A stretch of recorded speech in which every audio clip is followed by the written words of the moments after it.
సుదీర్ఘంగా 4 గంటల పాటు సాగిన తెలంగాణ కేబినెట్ సమావేశంలో పలు కీలక నిర్ణయాలకు టీఆర్ఎస్ సర్కార్ గ్రీన్ సిగ్నల్ ఇచ్చింది.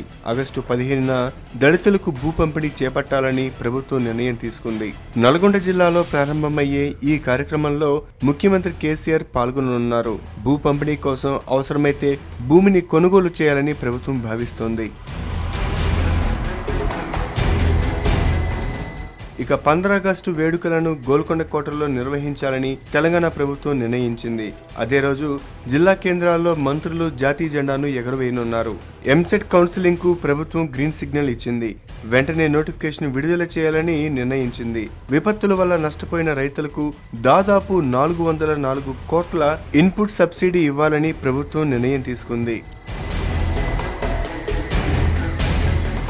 హైదరాబాద్ పై గవర్నర్ గిరిపై కేబినెట్ తీవ్ర ఆందోళన వ్యక్తం చేసినట్లు తెలుస్తోంది. దీన్ని పూర్తిగా వ్యతిరేకించాలని ప్రభుత్వం భావిస్తోంది. స్థానికత అంశంపై ఫాస్ట్ పథకంపై కూడా చర్చించినట్లు తెలుస్తోంది. 4 గంటల పాటు సుదీర్ఘంగా జరిగిన సమావేశంలో పలు కీలక అంశాలకు మంత్రిమండలి ఆమోదం తెలిపింది.